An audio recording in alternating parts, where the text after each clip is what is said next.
जैसा कि मैडम श्रीमती लवली आनंद ने कहा कि ये बिहार का दूसरा निर्भया कांड है।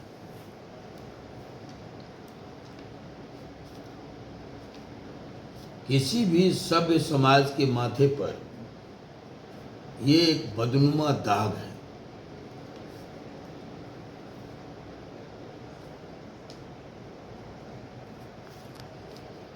जिस तरह इसको प्रेम प्रसंग का रंग देकर दफनाने की कोशिश हो रही है, वो बेहद निंदनीय है।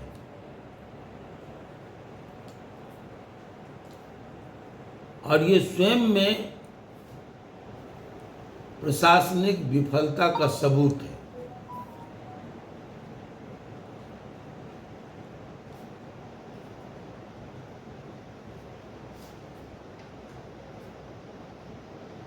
ये बताता है कि आप सच को उजागर करने के बदले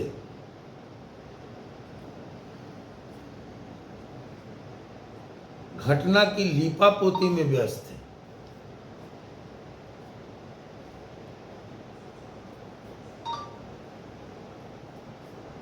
अगरचे ये प्रेम प्रसंग ही है, तो किसी को भी मतभेद या मतांतर के बाद हत्या का अधिकार नहीं मिल जाता।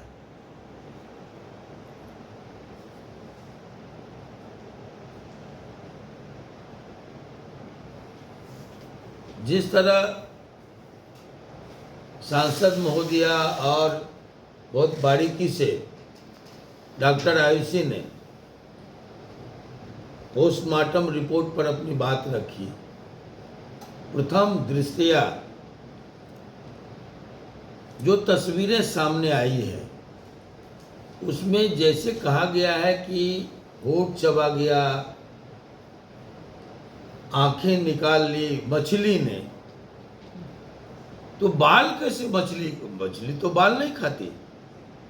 अब तब तो उंगली भी खाना चाहिए, तब तो स्किन जो है चेहरे का या बॉडी का, मछली को उसको भी खाना चाहिए पहले। ये होठ खा गया मछली, दांत खा गया मछली, बाल चबा गई मछली, तो ये कहीं से विश्वसनीय नहीं। ये तर्क प्रशासन के द्वारा जो ये तर्क दिया जाता है कि पानी में डूब गई और 2 दिन में लाश सड़ गई, और मछली, तो मछली को सबसे पहले स्किन खाना चाहिए, चमड़ी खाना चाहिए, उंगली खाना चाहिए। आंख निकाल के एक आंख आए, अगर आंख पर ही मछली को अटैक करना था तो दोनों आंखें होनी चाहिए। एक आंख बिल्कुल लगता है कि फूटा हुआ है, फोड़ दिया गया है, दांतें तोड़ दी गई है। ऐसा तस्वीर बयां करता है। आप सब प्रेस के जागरूक लोग हैं, मेरी गुजारिश है प्रशासन से, वो लीपापति पोती या कोई बहाना नहीं ढूंढ करके तथ्य को उजागर करे, सच्चाई को सामने लाए। और जैसा कि लवली आनंद जी ने कहा कि भाई कोई दोषी छूटे नहीं और निर्दोष फंसे नहीं। हमारी भी प्रशासन से यही अपील है कि त्वरित कार्रवाई करके और दोषियों को सामने लाए, ताकि कोई दूसरी श्रेया कांड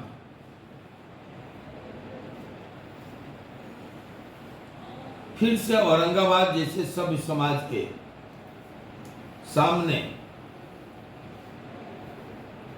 घटित न हो, ऐसी घटना।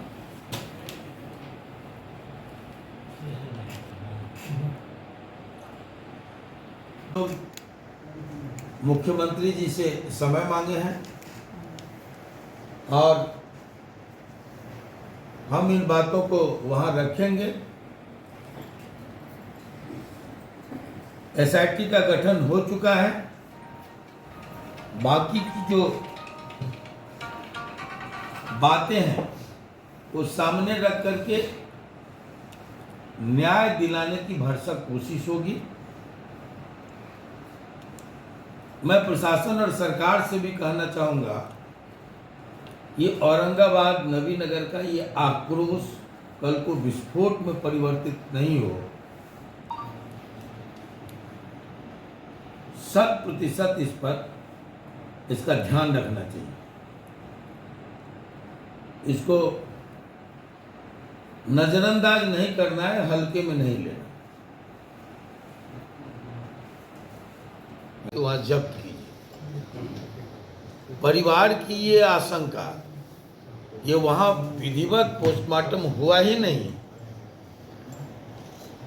अटेंडेंट जो वहां का था पोस्टमार्टम को चीर फाड़ करके जो भी किया, डॉक्टर ने हस्ताक्षर कर दिया। अगर पोस्टमार्टम विधिवत हुआ है, सही तरीके से नियमानुकूल हुआ है, तो सीसीटीवी फुटेज वहाँ है, मौजूद है, उससे सब कुछ सामने आएगा। क्योंकि सारे केस का सारा दारोमदार पोस्टमार्टम रिपोर्ट पर निर्भर करता है। और वही हल्केपन में लिया गया कि अज्ञात कोई लाश है, फेंकी हुई लाश है और वो मिली, चलो भाई पोस्टमार्टम मैस्टर के हाथों कराओ और खाना पूर्ति कर लो। ये पता चलेगा उसी से। सीसीटीवी फुटेज जो वहाँ मौजूद है उस समय का, हमने सासाराम डीएम से, सीएस से तो चेतन आनंद जी बात करना चाहे, बातचीत नहीं किया, रात हो गई थी, काफ़ी हो सकता है व्यस्तता हो या नहीं करना चाह रहा हो, लेकिन डीएम से बातचीत हुई और हमने कहा कि उसको जब्त कर दें।